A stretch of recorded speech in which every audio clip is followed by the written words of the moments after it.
ಜನಪದಮಣಿಯಾದಂತಹ ರಾಮಚಂದ್ರ ದಿನದಂತೆ ಅಸಾಮಾನ್ಯವಾದ ಶೋಭೆಯಿಂದ ವಿರಾಜಿತನಾಗುತ್ತಾ ಇದ್ದಾನೆ. ಸಭಾಮಂಡಲದ ಮಧ್ಯದಲ್ಲಿ ನಮ್ಮವರು ಹಾಡಿ ಹೊಗಳುತ್ತಾ ಇರುವಾಗಲೇ ವಿಧ ವಿಧದಿಂದ ಇವತ್ತು ನಾನು ಯಾವ ಘನತೆಯನ್ನು ಹೊಂದಿದ್ದೇನೆ ಅಂತ ಅವರು ಆಡ್ತಾ ಇದ್ದಾರೋ, ಕೊಂಡಾಡ್ತಾ ಇದ್ದಾರೆ. ಅದನ್ನೇ ಅಭಿವ್ಯಕ್ತ ಮಾಡ್ತಾ ಇರುವಾಗ ಅವರ ಅಭಿಮಾನಕ್ಕೆ ಭಾಜನನಾದ ನಾನು ಅತ್ಯಂತ ತೃಪ್ತಿಯನ್ನು ಅನುಭವಿಸ್ತಾ ಇದ್ದೇನೆ. ಸೂರ್ಯವಂಶೀಯವಾದಂತಹ ಪ್ರಭುತ್ವದ ಕುರಿತಾಗಿ ಅವಿಧೇಯತೆಯನ್ನು ತೋರಿದಂತಹ ಚಾರಿತ್ರ್ಯ ಸಾಕೇತದ ಮಣ್ಣಿಗೆ. ಯಾಕೆ ಅಂತಂದರೆ ಪ್ರಭುತ್ವಕ್ಕೆ ಅವಿಧೇಯತೆಯನ್ನು ತೋರುವುದು ಅಂತಂದ್ರೆ ನಮಗೆ ನಾವು ಅವಿಧೇಯರಾಗುವುದು. ಈ ಭಾವದಲ್ಲಿ ಅವರು ದೃಢವಾಗಿದ್ದರು. ನಮ್ಮ ನಿಯಂತ್ರಣದಲ್ಲಿ ನಾವಿಲ್ಲದೆ ನಮ್ಮನ್ನೇ ನಾವು ನಿಂದಿಸ್ತಾ ನೈಜಾನುಸಂಧಾನವನ್ನು ಮಾಡಿದರೆ ಬದುಕಿನಲ್ಲಿ ನಮಗೆ ಏಳಿಗೆ ಸಿದ್ಧಿಸುವುದು. ತಮ್ಮನ್ನೇ ಇಲ್ಲಿ ಕಾಣ್ತಾ ಇದ್ದಾರೆ. ತಮ್ಮ ಸಂಸ್ಕಾರದ ಔನ್ನತ್ಯವನ್ನೇ ಈ ಪೀಠದಲ್ಲಿ ಅವರು ನಿರೀಕ್ಷಿಸ್ತಾ ಇದ್ದಾರೆ. ತಮ್ಮನ್ನು ಶಾಸಿಸಬಲ್ಲ ತಮ್ಮ ಹಿರಿತನವನ್ನು ಇಲ್ಲಿ ಅವರು ಮಾನಿಸ್ತಾ ಇದ್ದಾರೆ. ಆದ್ದರಿಂದಲೇ ಸರ್ವಾತ್ಮನ ಈ ಪೀಠಕ್ಕೆ ತಮ್ಮನ್ನು ತಾವು ಒಪ್ಪಿಸಿಕೊಳ್ಳುವ ಸಮರ್ಪಣಾ ಭಾವ ಅವರಲ್ಲಿ ಸದಾ ಸರ್ವದಾ ಜಾಗೃತವಾಗಿದೆ. ಆದ್ದರಿಂದಲೇ ಗುರುಗಳು ಹಿರಿಯರು ಆಗಾಗ ಆಡಿದ ಮಾತು, ಸೂರ್ಯವಂಶದ ಪ್ರಭುತ್ವ ಸಿದ್ಧವಾಗುವುದು ವಾಂಶಿಕವಾದ ಹಿನ್ನೆಲೆಯಿಂದ ಎನ್ನುವುದು ಆಂಶಿಕವಾಗಿ ಮಾತ್ರ ಸತ್ಯ. ತಮ್ಮ ಯೋಗ್ಯತೆಯಿಂದ ಎಂಬುದು ಕೂಡ ಆಂಶಿಕವಾದ ಸತ್ಯ. ಆದರೆ ಸೂರ್ಯವಂಶದ ಯಥಾರ್ಥದ ಪ್ರಭುತ್ವ ಸಿದ್ಧವಾಗುವುದು ಯಾವುದರಿಂದ ಅಂತ ಕೇಳಿದ್ರೆ ಸಾಕೇತದ ಜನರ ಸಂಸ್ಕಾರ. ಆ ಸಂಸ್ಕಾರದ ಪ್ರಾಬಲ್ಯ ಎಷ್ಟು ಅಂತಂದ್ರೆ ರಾಮನಾದ ರಾಮಚಂದ್ರ ಅಂತ ಅವರಿಂದ ಹಾಡಿ ಹೊಗಳಲ್ಪಡ್ತಾ ಇರುವ ನಾನೊಬ್ಬ ಅಲ್ಲ.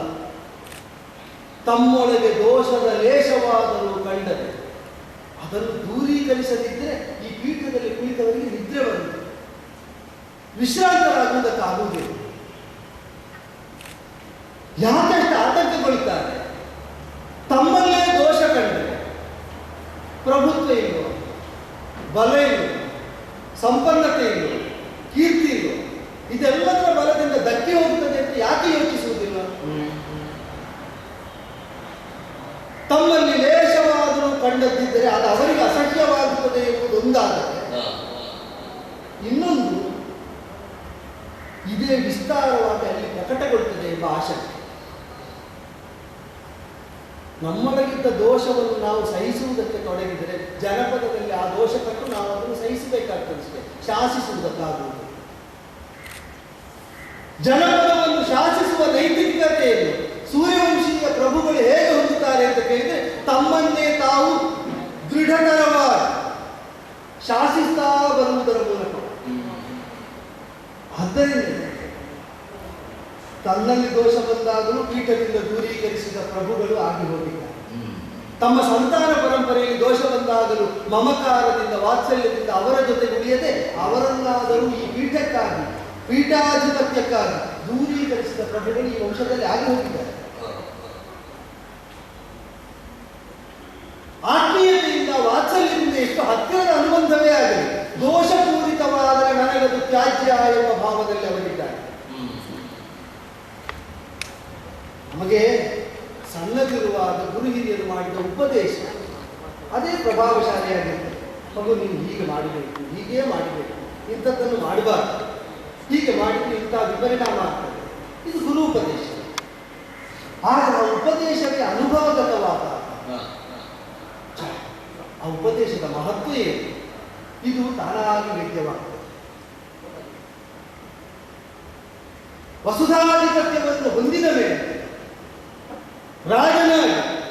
ರಾಮ ರಾಜನಾಗಬೇಕು ಅಂತ ಕಾಯ್ತಾ ಇದ್ದ ಪ್ರಜೆಗಳನ್ನು ಪಾಲಿಸುವುದಕ್ಕೆ ತೊಡಗಿದ ಮೇಲೆ ಒಮ್ಮಿಂದೊಮ್ಮೆಗೆ ಬರಸಿಡಿಲಿನಂತೆ ಬಂದೆರಗಿದ ವರ್ತಮಾನ ಬ್ರಾಹ್ಮಣ ಬಾಲನ ಸಾವಿನ. ಅರಮನೆ ಎದುರು ಬಂದು ಮಗನ ಶವ ಇರಿಸಿ 14 ವರ್ಷ ಪ್ರಾಯದ ಮಗನ ಸಾವು ನಾನು ಸುಳ್ಳು ಹೇಳಿದ್ದರಿಂದ ಆದದ್ದಲ್ಲ, ನಾನು ಅಧರ್ಮಾಚರಣೆ ಮಾಡಿದ್ದರಿಂದ ಆದದ್ದಲ್ಲ, ನಾನು ನ್ಯಾಯ ನೀತಿಯನ್ನು ತಪ್ಪಿದ್ದರಿಂದ ಆದದ್ದಲ್ಲ, ಅಕಾಲ ನನ್ನ ಅದಕ್ಕೆ ವಿಹಿತವಾದ ಯಾವ ದುಷ್ಕೃತ್ಯವನ್ನು ನಾನು ಮಾಡಿದ್ದಿಲ್ಲ. ಹಾಗಾದರೆ ನನ್ನ ಮಗ ಯಾಕೆ ಸತ್ತ? ರಾಜನಾಗಿರುವ ರಾಮನ ದೋಷದಿಂದಲೇ ಸತ್ತ. ಇದು ಹೊಗಳಿಕೆಗೆ ನಾವು ಬೀಗುವುದು ಸುಲಭ. ಇಂಥ ನೈತಿಕವಾದಂತಹ ದೃಢತೆಯ ಮಾತನ್ನು ಕೇಳಿ ನಡುಗದವರು ನಡೆಗುಡಿ ಹಾಸಿದ ಈ ರಾಜಾಂಗಣದಲ್ಲಿ ನಡೆತರಲಾರ ಪ್ರಭುವ ಪೀಠ ಏರಲು ನಡುಗಿದ್ದೆ ನಾನು. ಆ ನೈತಿಕ ಸ್ಥೈರ್ಯದ ಮುಂಭಾಗದಲ್ಲಿ ಅಲುಗಾಡಿ ಹೋಗಿದ್ದೆ. ನಾರದನೇ ಮೊದಲಾಗಿ ವಸಿಷ್ಠರ ನೇತೃತ್ವದಲ್ಲಿ ವಿಪ್ರ ಪರಿಷತ್ತು ಸಮಾಹಿತವಾದ ಕಾಲದಲ್ಲಿ ವಿಷಯವನ್ನು ಮಂಡಿಸಿ ಹೀಗೆ ಹೇಳ್ತಾ ಇದ್ದಾರೆ. ಕಾರಣ ಏನು ಅಂತ ಕೇಳಿದ್ರೆ ನಾರದರು ಸಾಧ್ಯಂತವಾಗಿ ಹೇಳಿದ್ರು, ಶಂಭೂಕ ನಾಮಕನಾದವನು ಅನುಚಿತವಾಗಿ ಮಾಡುವ ತಪಸ್ಸಿನ ವಿಪರಿಣಾಮ ಇದು. ಸರಿ, ಶಂಭೂಕ ನಾಮಕನಾದವನ ತಪಸ್ಸಿನ ವಿಪರಿಣಾಮ, ಅವ ಮಾಡಬಾರದ ತಪಸ್ಸನ್ನು ಮಾಡ್ತಾ ಇದ್ದಾರೆ. ರಾಜನೇ ಕಾರಣ ಅಂತ ಹೇಗೆ ಹೇಳ್ತಾರೆ ಅಂತ ಕೇಳಿದ್ರೆ ಅದನ್ನು ದಂಡಿಸಬೇಕಾದಂತ ಅರಿತು ರಾಜನಾದ ನೀನು ದಂಡಿಸದೆ ಇದ್ದದ್ದರಿಂದ ಅಕಾಲ ಮೃತ್ಯುವಶನಾದ ಮಗನನ್ನು ಕಂಡು ಗೋಳಿಡ್ತಾ ತಂದೆ ತಾಯಿಯಂದಿರು ಬಂದು ನಾವೇ ಸತ್ತು ಹೋಗ್ತೇವೆ, ಬ್ರಹ್ಮಹತ್ಯೆ ಪಾತಕವೂ ಸೇರಿ ಹೋಗಲಿ, ರಾಮನಿಗೆ ಸುಖವಾಗಿರಲಿ ಅಂತ ಆಡಿತು. ಅದು ಪುತ್ರ ವಿಯೋಗದ ಬೇಡು. ಅದಕ್ಕೆಲ್ಲ ಅಕ್ಷರಾರ್ಥದ ಅರ್ಥ ಕಲ್ಪಿಸುವುದಕ್ಕಿಲ್ಲ, ಶಾಪ ಹಾಕಿರುವಂತ ಅವರ ಮೇಲೆ ಕೋಪಗೊಳ್ಳುವುದಕ್ಕಿಲ್ಲ. ಎಲ್ಲಿದ್ದಾರೆ, ಹೇಗಿದ್ದಾರೆ ಎಂಬುದಾಗಿ ಸ್ಥೂಲವಾಗಿ ಪರಿಚಯ ಮಾಡಿಸಿಕೊಟ್ಟ ನಾರದರು ಅರಸಿಕೊಂಡು ಈ ಕ್ಷಣದಲ್ಲಿ ಹೊರಡಬೇಕು ಅಂತ ನಿರ್ದೇಶ ಕೊಟ್ಟರು. ರಾವಣಾಸುರನನ್ನು ವಧಿಸಿದ ಬಳಿಕ ನನಗೆ ವಶವಾದ ಪುಷ್ಪಕವನ್ನು ಸ್ಮರಿಸಿದ್ದೇ ತಡ ಸೇವೆಗೆ ಆಸಕ್ತವಾದಂತಹ ಅದು ತಾನಾಗಿ ಪ್ರಕಟವಾಯಿತು. ನಾ ಬಯಸಿದ್ದಲ್ಲ ಪುಷ್ಪಕವನ್ನು, ಆದರೆ ಕುಬೇರನಿಗೆ ಪುಷ್ಪಕ ಬ್ರಹ್ಮನಿಂದ ಪ್ರದತ್ತವಾದಾಗ ಇದ್ದವರ ಇದನ್ನು ನೀನು ಅನುಭವಿಸ್ತೀನಿ. ನಿನ್ನಿಂದ ಯಾರಾದರೂ ಕಸಿದವನಿಗೆ ಇದು ಸಿಕ್ಕುವುದಿಲ್ಲ. ಆ ಕಸಿದವನನ್ನು ಯಾರು ಕೊಲ್ಲುತ್ತಾನೋ ಅವನಿಗೆ ಸಿಗ್ತಾರೆ. ಕುಬೇರನಿಂದ ಪುಷ್ಪಕವನ್ನು ಅಪಹರಿಸಿದವನು ರಾವಣ, ಸಿಕ್ಕಲಿಲ್ಲ, ದಕ್ಕಲಿಲ್ಲ ಅವನನ್ನು ಕೊಂದದ್ದರಿಂದ ಆ ಕರ್ತೃತ್ವಕ್ಕೆ ಬಹುಮತಿಯಾಗಿ ಇದು ಸಿಕ್ಕಿತು. ಅದರಲ್ಲಿ ವಿಶೇಷ ಆಸಕ್ತರಲ್ಲ. ಆದರೆ ಅಂತ ಪುಷ್ಪಕ ವಿಮಾನ ಬ್ರಹ್ಮ ಪ್ರದತ್ತವಾದದ್ದು ಯಾಕೆ ಸಿಕ್ಕಿತು ಅಂತ ಮೌಲ್ಯ ವಿವೇಚನೆ ಆಗುವುದು ಈ ಕಾಲದಲ್ಲಿ. ಸರ್ವತ್ರ ವ್ಯಾಪಕವಾದ ಪ್ರಭುತ್ವವನ್ನು ಸರ್ವತ್ರ ಪ್ರಸರಿಸುವುದಕ್ಕೆ ಪೂರಕವಾದ ಸಾಧನವಾಗಿ ಪುಷ್ಪಕ ಕಂಡಿತು. ಸ್ಮರಿಸಿದೆ, ಬಂತು, ಏರಿ ಕುರಿತು ಹೋದೆ. ತಲೆಗಳಿಗಾಗಿ ತಪಸ್ಸು ಮಾಡ್ತಾ ಇದ್ದಂತಹ ಶಂಭೂಕ ನಾಮಕನಾದ ಶೂದ್ರನನ್ನು ಕಂಡೆ. ಕೇಳಿಕೊಂದೇ ಪ್ರಶ್ನೆ, ಏನು ಮಾಡ್ತಾ ಇದ್ರಿ, ಯಾವ ಕುರಿತಾದಂತಹ ತಪಸ್ಸು, ಸಂಕಲ್ಪ ಏನು? ದೇಹಾತ್ಮವಾದಿಯಾದಂತಹ ಅವನು ಸಶರೀರಿಯಾಗಿ ಸ್ವರ್ಗವನ್ನೇರುವುದಕ್ಕೆ ವಿಹಿತವಾದ ತಪಸ್ಸನ್ನು ಮಾಡ್ತಾ ಇದ್ದಾನೆ ಎಂದು ಹೇಳ್ತಾ ಇರುವಾಗಲೇ ಕಟಾರಿಯನ್ನು ತೆಗೆದು ಅವನ ಶಿರವನ್ನು ಉಳಿದವರು ಏನು ಹೇಳ್ತಾರೆ ಅಂತಲ್ಲ, ನನಗೆ ಗುರುಗಳು ಸೂಚಿಸಿದ ಅಪರಾಧಿ ಅವನೇ ಹೌದೋ ಅಲ್ಲೋ ಅಷ್ಟು ಮಾತ್ರ ದೃಢತೆ ಬೇಕಾದದ್ದು. ವಿಚಾರಣೆಯು ನನಗೆ ಅಪೇಕ್ಷಿತ ಅಲ್ಲ. ಯಾಕೆಂದ್ರೆ ಸೂರ್ಯವಂಶದವರು ವಿಚಾರಣಾಧೀನನಾದಂತಹ ಯಾವ ಆರೋಪಿ ಇದ್ದಾನೆ ಅವನಲ್ಲಿ ವಿಚಾರಿಸಿ ಅವ ಹೇಳಿದ್ದನ್ನು ಕೇಳಿಕೊಳ್ಳಲು ತೀರ್ಮಾನ ಕೊಡುವವರೇ ಅಲ್ಲ. ದೈವಿಕವಾದಂತಹ ಸಾಕ್ಷ್ಯವನ್ನು ಅಂತರಂಗದಲ್ಲಿ ಇರಿಸಿಕೊಂಡು ಕೊಡುವ ತೀರ್ಮಾನ. ಆ ತೀರ್ಮಾನ ಕೊಡುವಾಗ ಇರುವ ದೃಢತೆಯನ್ನು ತಪ್ಪಿತಸ್ಥರನ್ನು ದಂಡಿಸದೇ ಇದ್ದರೆ ಆ ತಪ್ಪು ತನ್ನ ತಲೆಗೆ ಬರ್ತದೆ ಎಂಬುದೊಂದಾದರೆ, ತಪ್ಪು ಮಾಡದವರನ್ನು ದಂಡಿಸುವುದು ಆ ಪಾತಕವನ್ನು ತಾನು ಹೊಂದಬೇಕಾಗುತ್ತದೆ. ಅದಕ್ಕೆ ತಲೆ ಒಡ್ಡಿಯೇ ನಾವು ದಂಡಧರನೆನಿಸುವುದು. ಅಷ್ಟು ನಿಖರವಾಗಿ ಅಂತಃಸಾಕ್ಷಿಗೆ ಸ್ಪಷ್ಟವಾಗದೆ ಯಾವ ಅಪರಾಧಿಗೂ ನಾವು ದಂಡನೆ ಕೊಡುವುದಕ್ಕಿಲ್ಲ.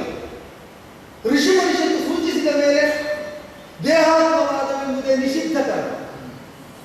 ಆತ್ಮಕ್ಕೆ ಸಿಗಬಹುದಾದ ಗತಿ ಸದ್ಗತಿಗಳು ದೇಹಕ್ಕೆ ಸಿಗಬೇಕು ಅಂತ ಬಯಸಿದರೆ, ತೇಜೋಮಯವಾದ ಶರೀರದಿಂದ ದೇವಲೋಕಾದಿಗಳಲ್ಲಿ ಹೊಂದಬಹುದಾದ ಸೌಖ್ಯವನ್ನು ಪಾಂಚಭೌತಿಕ ಶರೀರಕ್ಕೆ ಹೊಂದಬೇಕು ಅಂತ ಬಯಸಿದರೆ, ಲೋಕದ ಲೋಕಾಂತರದ ಸ್ಥಿತಿಯನ್ನು ವಿಕ್ರಮಗೊಳಿಸುವಂತಹ ಒಂದು ವಿಚಿತ್ರವಾದ ದೂಷ್ಯವಾದ ದಂಡನಾರ್ಹವಾದ ಉಪಕ್ರಮ, ಧರ್ಮಕರ್ಮಕ್ಕೆ ಸಮುಚಿತವಲ್ಲದಂತಹ ವಿದ್ಯಮಾನವನ್ನು ಖಂಡಿಸುವ ಬಗೆಯಾಗಿ ಅವನ ತಲೆ ಕಡಿತ.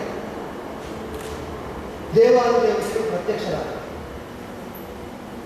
ಏನು ಬೇಕು ಅಂತ ಕೇಳಿದರೆ, ಅಕಾಲ ಮರಣಕ್ಕೊಳಗಾದ 14ರ ಬಾಲನನ್ನು ಮರಳಿ ಬದುಕಿಸಬೇಕು ಅಂದಾಗ ಯಾವ ತೈಲ ದ್ರೋಣಿಯನ್ನು ನೀನು ಇರಿಸಿಕೊಂಡು ಕಾಪಿಡುವುದಕ್ಕೆ ನಿನ್ನವರಿಗೆ ಆಜ್ಞೆ ಮಾಡಿ ಬಂದಿದೆಯೋ ಆ ದ್ರೋಣಿಯಿಂದ ಅವ ಎದ್ದಾಗಿದೆ ಆಗಲೇ ಅಂತ ನನ್ನ ಮುಖದಲ್ಲಿ ನಗು ಅರಳಿತ.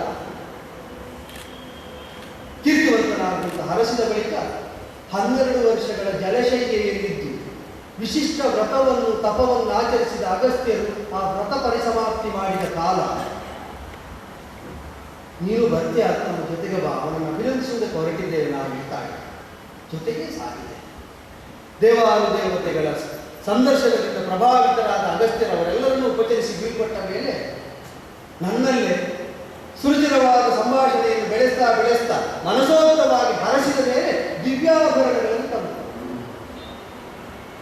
ಯಾರಿಂದಲೂ ನಮಗೆ ಸಿಕ್ಕಿದ್ದನ್ನು ನಾವು ಇನ್ನೊಬ್ಬರಿಗೆ ಕೊಟ್ಟೆ ಅದರಿಂದ ಸುಮಹತ್ತರವಾದಂತಹ ಫಲ ಸಿಗ್ತದೆ. ನನಗೆ ಸಿಕ್ಕಿದ ಈ ದಿವ್ಯಾಭರಣ ಸ್ವೀಕರಿಸಬೇಕು ಅಂತ. ಏನು ಆಭರಣ? ಋಷಿಗಳಿಗೆ ಆಭರಣ ಕೊಡುವವರು ಯಾರು? ಕೊಡಬಾರದು ಅಂತಲ್ಲ, ಅವರು ಸ್ವೀಕರಿಸಬಾರದು ಅಂತಲೂ ಅಲ್ಲ, ಅವರಿಗೆ ಯಾವುದು ಜೀರ್ಣ ಅಂತ.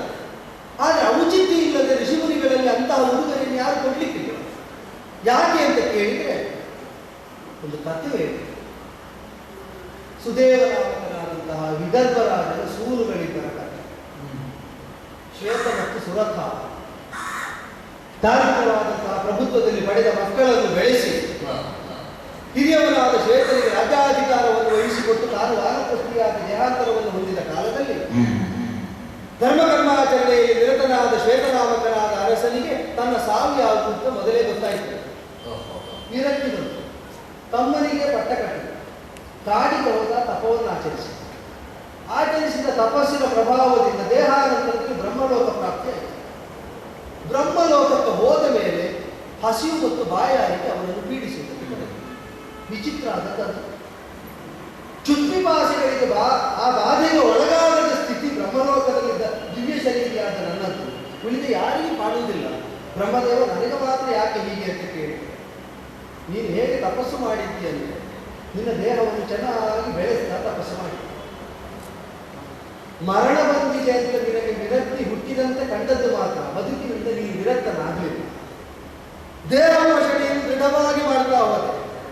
ಎಷ್ಟು ಅಂದರೆ ನೀವು ಉಣ್ಣುವುದಕ್ಕಿದ್ದದನ್ನು ಬೇಡುತ್ತಾ ಬಂದ ಯತಿಗೆ ಭಿಕ್ಷೆಗೂ ಹಾಕಲಿಲ್ಲ. ಆರಣ್ಯಕವಾದ ಪರಿಸರದ ಕುರಿತಾಗಿ ಆಸಕ್ತಿಯನ್ನು ಕಳೆಯಲಿಲ್ಲ. ಆದರೂ ಸತ್ತ ಮೇಲೆ ಏನಾದರೂ ಕೆಟ್ಟದಾದರೆ ಅಂತ ಭಯದಿಂದ ತಪಸ್ಸನ್ನು ಮಾಡಿದ ತಪಸ್ಸಿಗೆ ಬ್ರಹ್ಮಲೋಕ ಸಿಕ್ಕಿದೆ. ದೇಹಾಭಿಮಾನ ಬಿದ್ದಿದೆ. ಹಾಗಾದ್ರೆ ಹೋಗಬೇಕಾದ್ರೆ ನೀ ಪ್ರಾಣ ಬಿಟ್ಟ ಕಾಡಿನ ಮಧ್ಯದಲ್ಲಿದ್ದಂತಹ ಸರೋವರದಲ್ಲಿ ನಿನ್ನ ಶವ ತೇಲಾಡ್ತಾ ಹೋಗಿ ಆ ಶವವನ್ನು ತಿಂತಾ ಇತ್ತು. ಶವಭಕ್ಷ ಮುಕ್ತಿ ಯಾವಾಗ ಅಂತ ಕೇಳಿದ್ರೆ ಭವಿಷ್ಯದಲ್ಲಿ ಅಗಸ್ತ್ಯರ ಸರೋವರದ ಬಳಿಗೆ ತಪದಿಂದ ವಿರಕ್ತರಾಗಿ ಆರಣ್ಯಕ ಪರಿಸರವನ್ನು ಆಸ್ವಾದಿಸ್ತಾ ಬರುವಾಗ ದಿವ್ಯ ವಿಮಾನದಲ್ಲಿ ಬಂದು ಶವಭಕ್ಷಣೆ ಮಾಡುವಂತಹ ಶ್ವೇತನಾಮಕನಾದ ಪೂರ್ವದಲ್ಲಿ ರಾಜನಾಗಿದ್ದವರನ್ನು ಕಂಡು ಇದೇನಪ್ಪ ಶವಭಕ್ಷಣೆ ಮಾಡ್ತಿದ್ದ ಕೇಳಿದ್ರೆ ಸಾಮಾನ್ಯರಿಗೆ ಬರುವುದಕ್ಕೆ ಸಾಧ್ಯ ಇಲ್ಲ, ಬಂದ ನೀವು ಅಗಸ್ತ್ಯರಿರಬೇಕು. ಶವಭಕ್ಷಣೆ ಮಾಡಿ ನನಗೆ ವಿಧಿ, ದೇಹಾಭಿಮಾನವನ್ನು ತೊರೆಯದೇ ಇದ್ದದಕ್ಕೆ ಎಷ್ಟೋ ಕಾಲದಿಂದ ಮಾಡ್ತಾ ಇದ್ದೆ. ಈಗ ದಿವ್ಯ ಆಭರಣಗಳು ಉಡುಗೊರೆಗಳನ್ನು ಎಲ್ಲವನ್ನೂ ನಿಮಗೆ ಒಪ್ಪಿಸ್ತೇನೆ, ನೀವು ಸ್ವೀಕರಿಸಿದಲ್ಲಿಗೆ ನನಗೆ ಶಾಪ ವಿಮೋಚನವಾಗ್ತದೆ. ಈ ದುರ್ಗತಿಯಿಂದ ನಾನು ವಿಮೋಚಿತನಾಗ್ತೇನೆ. ಒಬ್ಬಾತನಿಗೆ ಊರ್ಧ್ವಗತಿ ಸಿದ್ಧವಾಗುವುದಾದ್ರೆ ಯಾಕೆ ಬೇಡ ಅಂತ ಆಭರಣಾದಿಗಳನ್ನು ಅಗಸ್ತ್ಯರು ಸ್ವೀಕರಿಸಿದರು. ದಿವ್ಯ ದೇಹಧಾರಿಯಾಗಿ ಅವನು ಮಾಡಿದ್ದಾರೆ. ಆ ಆಭರಣವನ್ನು ನನಗೆ ಕೊಟ್ಟು ಕಥೆಗಳ ವಿಷಯ ದೇಹಾಭಿಮಾನ ಬಿಟ್ಟೇ ಕರ್ತವ್ಯ ಕರ್ಮ ಮಾಡಬೇಕು ಎಂಬಂತಹ ಸ್ವಜನಾಭಿಮಾನವನ್ನು ತೊರೆದೇ ಕರ್ತವ್ಯ ನಿರತನಾಗಿ ಪ್ರಭುತ್ವವನ್ನು ಪಾಲಿಸಬೇಕೆಂಬ ಸಂದೇಶವನ್ನು ಸಾರುವಂತಹ ಆಭರಣಗಳನ್ನು ರಾಮ ನೀನು ಧರಿಸುವುದಕ್ಕೆ ಯೋಗ್ಯ ಅಂದರೆ ನಾನೇನು ತಿಳಿಯಬೇಕಾದ. ಲೋಕದವರು ಹೇಳ್ತಾರೆ ಸ್ವಜನರಂತಿಲ್ಲ, ಅವರಂತಿಲ್ಲ, ಇವರಂತಿಲ್ಲ, ಪ್ರಜಾವರ್ಗಕ್ಕೆ ಬೇಕಾಗಿ ಹೆಂಡತಿಯನ್ನಾದರೂ ಬಿಡಬಲ್ಲ. ನನಗೆ ಹೆಂಡತಿಯನ್ನು ಮಾತ್ರ ಬಿಡುವುದಕ್ಕಾದದ್ದಲ್ವ ಅಂತ ನನ್ನ ಭಾವನೆ. ಇಲ್ಲ, ಸ್ವಜನರು ಅಂತ ಮೊನ್ನೆ ಹೇಳಿದರು. ಮಧುಪುರವನ್ನು ವಶಪಡಿಸಿದಂತಹ ಶತ್ರುಘ್ನ ಬಂದು ಆ ಮಧುಪುರದಲ್ಲಿ ಮಕ್ಕಳನ್ನು ಇರಿಸ್ತೇನೆ. ರಾಮ ನಿನ್ನನ್ನು ಬಿಟ್ಟರೆ ಹಸುವನ್ನಗಲಿದಂತಹ ಗೋವತ್ಸದ ಸ್ಥಿತಿ ನನ್ನದು. ನಾ ಹೋಗುವುದಿಲ್ಲ, 7 ರಾತ್ರಿಗಿಂತ ಹೆಚ್ಚು ನಾನು ನಿನ್ನ ಬಿಟ್ಟಿರುವುದಕ್ಕಿಲ್ಲ, ನಾ ಹೋಗುವುದಿಲ್ಲ ಅಂದರೆ ಅವನಿಗೂ ಅದನ್ನೇ ಹೇಳಿದ್ದು. ನಾನು ನಿನ್ನ ಮೇಲೆ ಮಮತೆ ಇಲ್ಲದೆ ಹೇಳುವುದಲ್ಲ ತಮ್ಮ, ನೀವು ಹೋಗಬೇಕು. ಯಾಕೆ ಹೋಗಬೇಕು ಅಂದರೆ ನಮ್ಮ ಸೌಖ್ಯಕ್ಕಾಗಿ, ನಮಗೆ ಸುಖವಾದ ತಾಣದಲ್ಲಿರುವುದಕ್ಕೆ ಪ್ರಭುತ್ವ ಬೇಕು ಅಂತಿಲ್ಲ, ಪಟ್ಟ ಬಿಟ್ಟು ಇಳಿಬೇಕು ಅಂತ. ಪಟ್ಟದ ಸೌಖ್ಯಕ್ಕಾಗಿ ನಮ್ಮತನವನ್ನು ತ್ಯಾಗ ಮಾಡಬಲ್ಲವರಿಗೆ ಮಾತ್ರ ಉಳಿರುವುದಕ್ಕೆ ಅರ್ಹತೆ ಇದೆ. ಸೂರ್ಯವಂಶದ ಪ್ರಭುತ್ವವು ಆದರ್ಶವು ಅದನ್ನು ಬೋಧಿಸುತ್ತದೆ. ಹೋಗಬೇಕು ಅಂದರೆ ತನಗೆ ಅಪ್ರಿಯವಾದರೂ ಪಥ್ಯವಾಗಬೇಕಾದ ಮಾತು ಅಂತ ಅರಿತ ಅವನು 7 ದಿವಸ ಜೊತೆಗಿದ್ದ. ಮಕ್ಕಳನ್ನು ಕರ್ಕೊಂಡು ಹೋದ. ಶತ್ರುಘಾತಿಯನ್ನು ಸುಬಾಹುವನ್ನು ಜೊತೆಗಿರಿಸಿಕೊಂಡು ರಾಜಾಡಳಿತ ಮಾಡ್ತೇನೆ, ಅಣ್ಣ ಹೇಳಿದ್ದು ಅಪ್ರಿಯವಾದರೂ ಸರಿ ಉಂಟು, ಸತ್ಯ ಉಂಟು ಎಂಬ ಕಾರಣಕ್ಕಾಗಿ ಹೋದ. ಘನತೆ ಅಂತ ನಮ್ಮವರು ಕೊಂಡಾಡಿದ್ದಂತೆ. ನಮಗಾಗಿ ಸರ್ವಸ್ವಾರ್ಪಣೆ ಮಾಡಬಲ್ಲ ಪ್ರಭು ಒಬ್ಬ ಸಿಕ್ಕಿದರೆ ಅದಕ್ಕಿಂತ ಘನಕರವಾದದ್ದು ಇನ್ನೊಂದಿಲ್ಲ. ಮತ್ತೆ ವಸುಧಾಧಿಪತ್ಯ ಹೇಗಿರುವುದು ಅಂತಂದ್ರೆ ಇದೇ ಶಾಶ್ವತವಾದದ್ದು. ಈಗ ಸೀತೆಯನ್ನು ಬಿಟ್ಟದ್ದಾಗಲಿ, ಇತರ ಸುಖೋಪಭೋಗಗಳನ್ನು ತ್ಯಜಿಸಿದ್ದಾಗಲಿ, ಪ್ರಭುತ್ವವನ್ನು ನನ್ನ ಜೊತೆಯಲ್ಲಿ ಶಾಶ್ವತವಾಗಿ ಉಳಿಯುತ್ತದೆ ಅಂತಲ್ಲ, ನನಗೆ ಗೊತ್ತುಂಟು. ವಾತಾಭ್ರ ವಿಭ್ರಮವಿದನು ವಸುಧಾದಿ. ಮೋಡ ಬಂದಾಗ ಕರಗಿ ಹೋಗುವಂತೆ, ಗಾಳಿ ಬಂದಾಗ ಕರಗುವ ಮೋಡದಂತೆ ವಸುಧಾಧಿಪತ್ಯ. ಇದರಲ್ಲಿ ಹೊಂದಬಹುದಾದ ಸುಖ ಆಪಾತ ಮಾತ್ರ ಮಧುರಂ ವಿಷಯೋಪಭೋಗ. ಕೆಲವು ಒಮ್ಮೆಗೆ ಮಾತ್ರ ಸುಖ ಕೊಡ್ತದೆ, ಮತ್ತೆ ಅದು ಕಾಡ್ತದೆ, ನಮ್ಮನ್ನೇ ಬೀಳ್ತದೆ. ನಿದ್ರಾಹಾರ ಭಯ ಮೈತ್ರಿ ಇದೆಲ್ಲ ಮೂಲಭೂತವಾಗಿ ಮನುಷ್ಯರಿಗೆ ಬೇಕಾದದ್ದು. ನಿದ್ರೆ ಮಾಡಿ ಸಾಕು ಅಂತಾಗುವುದಕ್ಕುಂಟ. ಇವತ್ತು ಸಾಕು ಅಂತಾದಾಗ ರಾತ್ರಿ ಆದಾಗ ಬೇಕು ಅಂತ ಕಾಣ್ತದೆ. ಉಂಡದ್ದು ತೇಗು ಬರುವಾಗ ಸಾಕು ಅಂತ ಕಾಣ್ತದೆ, ಹಸಿವಾದಾಗ ಬೇಕು ಅಂತ ಕಾಣ್ತದೆ. ಭಯ ಅಭಯ ಕೊಡುವವರು ಕಾಣಿಸಿದಾಗ ನಾವು ನಿರ್ಮಲ ಅಂತ ಕಾಣ್ತದೆ. ಅವ ಆಚೆ ಹೋದಾಗ ಇಲ್ಲಿಂದ ತೊಡಗುತ್ತದೆ, ಮತ್ತೆ ಇನ್ಯಾರಿಂದ ಬರ್ತದೆ. ಮೈಥುನಾದಿ ಭೋಗಗಳು ಕೂಡ ಹಾಗೆ. ನಾವು ಸುಖದ ತುರಿಯ ಅವಸ್ಥೆಯಲ್ಲಿರುವಾಗ ತೃಪ್ತಿಯ ಭಾವದಲ್ಲಿರ್ತೇವೆ, ಆ ಬಳಿಕ ನಮ್ಮನ್ನು ಕಾಡ್ತದೆ, ಪೀಡಿಸ್ತದೆ. ಹಾಗಾದರೆ ವಿಷಯೋಪಭೋಗಗಳು ಆಪಾತ ಮಾತ್ರ. ಸರಿ, ನಾವೆಲ್ಲವನ್ನು ತ್ಯಾಗ ಮಾಡಿ ಹೊಂದಿದ ಈ ಜೀವನವಾದರೂ ಶಾಶ್ವತವೋ ಅಲ್ಲ. ಪ್ರಾಣ ತೃಣಾಗ್ರ ಜಲಬಿಂದು ಸಮೋದರ. ತೃಣದ ಮೇಲೆ ಒಂದು ಜಲಬಿಂದು ಬಿದ್ದರೆ ಅದು ಎಷ್ಟು ಹೊತ್ತು ಅಲ್ಲಿ ಇರ್ತದೆ ಅಂತ ಯಾರಿಗಾದ್ರೂ ಖಚಿತತೆ ಉಂಟಲ್ಲ? ಗಾಳಿಯಿಂದ ಆರಿ ಹೋಗಬಹುದು, ಸೂರ್ಯನ ಬಿಸಿಲಿಗೂ ಆರಿ ಹೋಗಬಹುದು. ಎಷ್ಟು ಕಾಲ ಇರ್ತದೆ ಅಂತ ತೃಣಕ್ಕೂ ಗೊತ್ತಿಲ್ಲ, ಜಲಬಿಂದುವಿಗೂ ಗೊತ್ತಿಲ್ಲ. ಮನುಷ್ಯನ ಜೀವನ ಅಂದ್ರೆ ಅಷ್ಟೇ. ಹಿಂದಿದ್ದದ್ದು ಇನ್ನೊಂದು ಕ್ಷಣ ಇಲ್ಲ ಅಂತ ಆದಿ. ಆದರೂ ಇರುವಷ್ಟು ಕಾಲ ನೆಲೆಯಾಗಬೇಕಾದದ್ದು ಹೇಗೆ ಅಂತ ನಾವು ಎಚ್ಚರ ಹೊಂದಿರಬೇಕು. ಆ ಎಚ್ಚರಕ್ಕೆ ಏನು? ನಮ್ಮನ್ನು ಉಳಿಸುವುದು ಆತ್ಯಂತಿಕವಾಗಿ ಎಲ್ಲ ವಿಷಯನೆ ಹೊಂದುವಂತಹ ತಾತ್ಕಾಲಿಕವಾದ ಅಶಾಶ್ವತವಾದ ವಸ್ತುಗಳ ಮಧ್ಯೆ ಶಾಶ್ವತವಾದದ್ದನ್ನು ಸಾಧಿಸುವುದು ಯಾವುದು ಅಂತ ಕೇಳಿದರೆ ಧರ್ಮ ಸಖ ಪರಮಹರ ಪರಲೋಕಯ. ಧರ್ಮ ಒಂದು ಸಖನಾಗಿ ಇಹದಲ್ಲೂ ಪರಮ. ಇಹಗಳಲ್ಲಿ ಸಖನಾಗಿ ನಮ್ಮ ಸುಖ ದುಃಖಗಳಿಗೆ ಜೊತೆಯಾಗಿ ನಮಗೆ ಒದಗಬೇಕಾದ ಗತಿವಿಗತಿಗಳನ್ನು ಒದಗಿಸಿಕೊಡುವುದು ಧರ್ಮ ಮಾತ್ರ. ನಿರ್ಬಂಧಿಯಾದವರ ಧರ್ಮ ಯಾವುದು? ಅದಕ್ಕನುಗುಣವಾಗಿ ಬಿಡಬೇಕಾದದನ್ನು ಬಿಡುತ್ತಾ ಹೊಂದಬೇಕಾದದನ್ನು ಹೊಂದುತ್ತಾ ಬಂದಿದ್ದೇವೆ. ವ್ಯಕ್ತಿಯಾಗಿ ಧಾರ್ಮಿಕನಾದ ವ್ಯಕ್ತಿಗೆ ಯಾವುದು ಧರ್ಮ ಅದನ್ನೇ ಅಂಗೀಕರಿಸಿ ಅನುಸರಿಸಿ ಬಿಡಬೇಕಾದನ್ನು ಬಿಡುತ್ತಾ ಹೊಂದಬೇಕಾದನ್ನು ಹೊಂದುತ್ತಾ ಹೋಗಿದ್ದೇನೆ. ಆದ್ದರಿಂದಲೇ ಅಪ್ಪನ ಜೊತೆಗಿರಬೇಕಾದ ಕಾಲದಲ್ಲಿ ಅಪ್ಪನಿಂದ ಅಗಲಿ ಅಪ್ಪನ ಸಾವನ್ನು ಕಾಣಬೇಕು. ಸತಿಯ ಜೊತೆಗಿರಬೇಕಾದ ಕಾಲದಲ್ಲಿ ಅವಳು ಗರ್ಭಿಣಿಯಾಗಿರುವಾಗ ಅವಳಿಂದ ಅಗಲಿ ನಿಂತು ಮಕ್ಕಳು ಮರಳಿದ ಕಾಲದಲ್ಲಿ ಅವಳು ಭೂಗರ್ಭ ಪ್ರವೇಶ ಮಾಡುವುದನ್ನು ಕಾಣಬೇಕಾಯಿತು. ಸಹಿಸಬೇಕು. ಯಾಕೆ ಅಂದರೆ ಒಂದು ಕಾಲದಲ್ಲಿ ನಮಗೆ ಅಜ್ಜಿ ಆಗಿದೆ ಈ ಭೂಮಿ, ಪಿತಾಮಹಿ ಈ ಮಹಿ. ಯಾಕೆ? ನಮ್ಮ ಪರಂಪರೆಯನ್ನು ಪಾಲಿಸ್ತಾ ಇದ್ದ ಅವರಿಗೆ ಸತ್ಯ ಆಗಿದ್ದರು. ಮತ್ತೆ ತಾಯಿಗೆ ನಮ್ಮ ತಂದೆ ಪಾಲಿಸುವ ಇದೇ ಮಹಿ. ಈಗ ಹೆಂಡತಿ ಆಗಿದೆ, ಇನ್ನು ಸೊಸೆಯಾಗ ಎಚ್ಚರ ಬೇಕಾದದ್ದು. ಪಿತಾಮಹಿ ಅಂತ ಮಾರಿಸಿದ ಭೂತಲ ಈ ಮಹಿ, ತಾಯಿ ಅಂತ ಸರ್ವಮಾನ್ಯರಾದಂತಹ ಈ ಭೂಮಿ, ಸತಿಯಾಗಿ ಈಗ ನನ್ನ ಅನುಭವಕ್ಕೆ ಲಭ್ಯರಾದ ಈ ಭೂಮಿ ನಾಳೆ ನನ್ನಿಂದ ಸೊಸೆಯಾಗಿ ಕಾಣುವುದಕ್ಕೆ ಯೋಗ್ಯರಾದವರು. ನಾ ಕಾಪಿಡಬೇಕಾದ ಮಳೆ ಅಲ್ಲೇ ತನಕ ನನ್ನ ಮಗನಿಗೆ ವಧುವಾಗುವುದಕ್ಕೆ ಯೋಗ್ಯವಾಗಿ ಧರಾತನವನ್ನು ಉಳಿಸಿ ಕೊಟ್ಟು ಬೆಳೆಯುವುದಕ್ಕೆ ಪ್ರಚೋದನೆ ಕೊಟ್ಟ ಮೇಲೆ ನಾವು ಹೊರಡಬೇಕು. ಅಲ್ಲಿಯ ತನಕ ಈ ಭೂಮಿಯ ಪಾರಿಶುದ್ಧಿಯನ್ನು ಆಡಳಿತದ ಮೂಲಕವಾಗಿ ಸಾಧಿಸುವುದಕ್ಕೆ ಎಷ್ಟೆಲ್ಲ ಸಾಧ್ಯವೋ ಅದನ್ನು ಮಾಡ್ತಾ ಹೋದಾಗ ಈ ಹೊಗಳಿಕೆಗಳು ತಾನಾಗಿ ಬರ್ತವೆ. ದಿನಪತ್ರಗಳು ತರಣಿ ಅಂತ ದಿನಪರಿಗೊಂದು ಹೆಸರು. ಅನ್ಯರು ಸಂಚರಿಸುವುದಕ್ಕೆ ಕಷ್ಟ ಸಾಧ್ಯವಾದ ಮಾರ್ಗದಲ್ಲಿ ಸಂಚರಿಸುವವರು ಎಂಬುದರಿಂದ ನಮ್ಮ ವಂಶದ ಮೂಲ ಪುರುಷರಿಗೆ ತರಣಿ ಅಂತ ಹೆಸರು. ದುಃಖಪ್ರದವಾದ ಕಷ್ಟ ಸಾಧ್ಯವಾದ ಮಾರ್ಗದಲ್ಲಿ ಸಂಚರಿಸುವವರು.